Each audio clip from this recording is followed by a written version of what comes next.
50 lakhs. நீ இப்பவே என் ஆசையை நிறைவேற்றினா அடுத்த செகண்டே உன் அக்கௌண்ட்ல கிரெடிட் ஆயிரும்.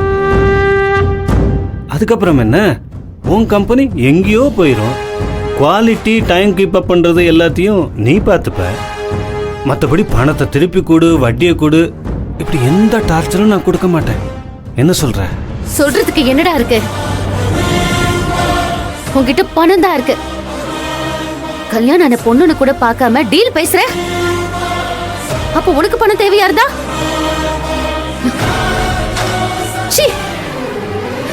உன்னை பத்தி பேசுறதுக்கு உன் வீட்டு பொண்ணை பத்தி தப்பா பேச கூட எனக்கு மனசு வராது. ஏய், கேவலம் என்கிட்ட பணம் உதவி கேட்டு வந்த நீ என் வீட்டு பெண்களை பத்தி தப்பா பேசுவியா? கேவலம் பணம் கேட்டு வந்தனா? உன்கிட்ட கடனாவோ பிச்சை கேட்டோ வரல, இன்வெஸ்ட்மெண்ட் கேட்டு தான் வந்தேன்.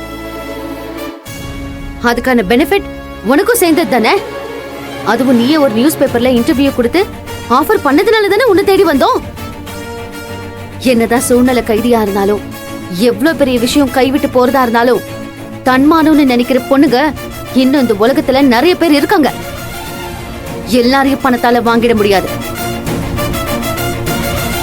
ஒரு காலத்துல உன்ன மாதிரி ஆளுங்களால தான்டா பொண்ணுங்க வெளியில வர்றதுக்கே பயந்தாங்க. ஆனா அந்த மாதிரி காலம் எல்லாம் மலையேறி போயிடுச்சு. இனி எங்களோட வளர்ச்சியை உங்களை மாதிரி ஆளுங்களால தடுக்கவே முடியாது. நீ பணம் கொடுக்கலனா அப்படியே முடங்கி போயிடுவேன்னு நினைச்சிட்டியா? நான் வாங்கணும்னு நினைக்கிற கம்பெனியை நான் வாங்குவேன். உன் கம்பெனியை விட பெரிய கம்பெனியா வளர்த்து காட்டுறேன்டா. உன்ன மாதிரி வளர்ந்து நிக்கிறப்போ அதே கார்மெண்ட்ஸ் பிசினஸ்ல பல பொண்ணுங்களை முன்னுக்கு கொண்டு வந்து ஒரு ஏணிப்படியா நான் நிப்பேன். உன்னை இதோட விட்டுட்டு போறேன்னு நினைக்காத. கவுண்ட் பண்ணிக்கோ, இன்னில இருந்து உன் அழிவு காலம் ஆரம்பிச்சிருச்சு.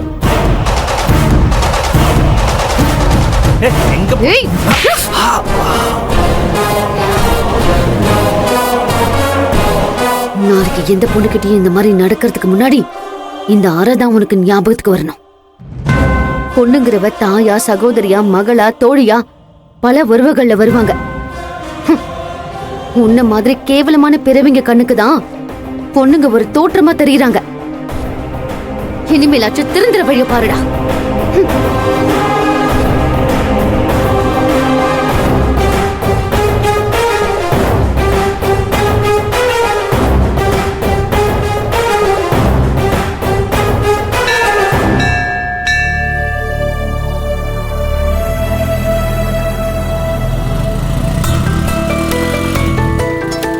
என்னங்க நீங்க?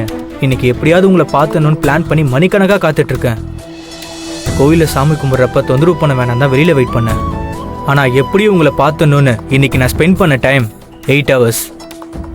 ஆனால் 24 hours-உம் உங்கள் நினைப்பாக தான் இருக்கு. நான் தான் அன்னைக்கே தெளிவாக சொல்லிட்டேன்ல, மறுபடியும் ஏன் என்ன தொல்லை பண்ணுறீங்க? நீங்கள் என்ன தொல்லையாவா ஃபீல் பண்ணுறீங்க? உங்கள் மனசை தொட்டு சொல்லுங்க. நான் என் மனசுல இருந்து தான் சொல்றேன். எனக்கு உங்க மேல எந்த இன்ட்ரெஸ்ட்டுமே இல்லை. அன்னைக்கு வேண்டான்னு சொல்லிட்டு போனவங்க எதுக்காக என்ன திரும்பி பார்க்கணும்? அது நீங்க என்ன ஃபாலோ பண்றீங்களோன்னு பயந்து பார்த்தேன். அப்ப நான் உங்க மனசுல இல்ல. ஆமா இல்ல. எதுக்கு போய் சொல்றீங்க? நான் எதுக்கு போய் சொல்லணும்? இப்ப எதுக்கு சிரிக்கிறீங்க? நான் உங்க மனசுல இல்லனா இவ்ளோ ரெஸ்பான்சிபிளா நின்னு எதுக்காக எனக்கு பதில் சொல்லிட்டு இருக்கீங்க? அது இந்த மாதிரி நீங்க மறுபடியும் என்ன தொல்லை பண்ண கூடாதுன்னு தான். ஓகே ஓகே, நம்பிட்டேன். என்னங்க கோச்சிக்கிட்டீங்களா? ஏங்க ஓடிக்கிட்டே பேசினா ஒரு ஃப்ளோ வர மாட்டேங்குது. 2 minutes நில்லுங்க, நான் சொல்ல வேண்டியதை மட்டும் சொல்லிட்டு போயிடுறேன். இருங்க, நீங்க என்ன சொல்ல போறீங்க? உங்க வீட்டுல சம்மதம் சொல்லாம நான் எந்த முடிவும் எடுக்க முடியாது, அதானே? இப்போதைக்கு நம்ம குடும்பத்தை தூக்கி ஓர வச்சிருவோம். முதல்ல நம்ம லைஃபை பத்தி ஒரு டிசிஷனுக்கு வந்தாகணும். அதுக்கப்புறம் நம்ம என்ன முடிவு எடுத்திருக்கோன்னு பெரியவங்க கிட்ட கொண்டு போலாம். புரிஞ்சுக்கோ. ஏங்க ஒரு 2 minutes என்ன பேச விடுங்க. அதுக்கப்புறம் நீங்க எவ்வளவு நேரம் வேணாலும் பேசுங்க. லவ் பண்ற பொண்ணு பேசுனா எந்த பையனுக்கு தான் பிடிக்காது? என்னது லவ் பண்ற பொண்ணா? நான் லவ் பண்ற பொண்ணுன்னு சொன்னேங்க. அப்புறம் எப்பவும் நான் வேலைன்னு இருக்கிறவன், வொர்க்கஹாலிக். இந்த லவ் பண்றது, பொண்ணுங்க பின்னாடி சுத்துறது இதெல்லாம் செட்டே ஆகாது. சோஷியல் மீடியால என்னைக்கு உங்களை பார்த்தனோ அன்னில இருந்து வேலை மேல இருக்க இன்ட்ரெஸ்டே போயிடுச்சுங்க. எந்த நேரமும் உங்க நினைப்புல தான். எனக்கு பைத்தியம் பிடிக்கிற மாதிரி இருக்குங்க. நீங்க என்னதான் சொன்னாலும் என் வீட்ல இருக்கவங்க சம்மதம் சொல்லாம என்னால எதுவும் பண்ண முடியாது. சும்மா என்கிட்ட வந்து டைம் வேஸ்ட் பண்ணாதீங்க. எதுவா இருந்தாலும் என் வீட்ல வந்து பேசுங்க. அப்போ உங்களுக்கு என்ன பிடிச்சிருக்கு? இங்க ரூட்டு கிளியர் ஆயிடுச்சு. இனி நான் பேச வேண்டியது மேலிடத்துல தான். இது போதும் கோகிலா, நான் பாத்துக்கிறேன். நான் உங்க மனசுல வந்துட்டேன் கோகிலா. இன்னும் என்ன உங்களுக்கு பிடிச்சிருக்குன்னு உங்க வாயால சொல்ல வைக்கணும். கண்டிப்பா சொல்ல வைப்பேன்.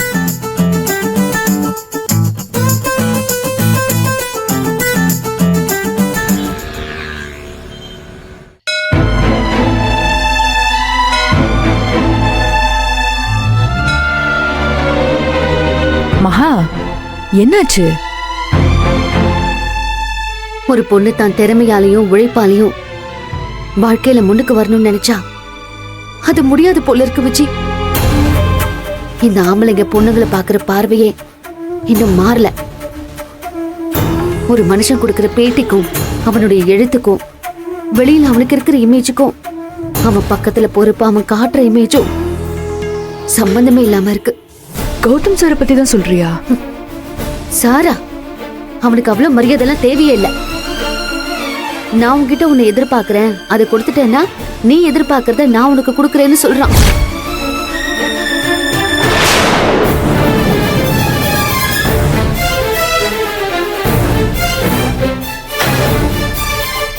அவன் கண்ணத்துல ஒரு அறை கொடுத்தது மட்டும் பத்தாது மகா. அவன் தலையை திருக்கி போட்டு வந்திருக்கணும். ஆக்சுவலா நீ அப்படிதானே பண்ணுவ. இன்னைக்கு என்னன்னா நடந்ததை சொல்லி ஃபீல் பண்ணிட்டு இருக்க. உனக்கு என்ன ஆச்சு மகா? ஏன் இப்படி இருக்க? அந்த அதிர்ச்சியில இருந்து இன்னும் என்னால மீண்டு வரவே முடியல விஜி.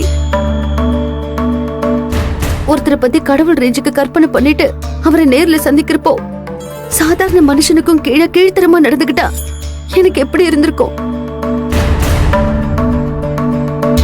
கார்மெண்ட்ஸ் வாங்க இன்வெஸ்டர் கிடைச்சிட்டாருன்னு நான் எவ்வளவு நம்பிக்கையா கிளம்பி போனேன்னு தெரியுமா?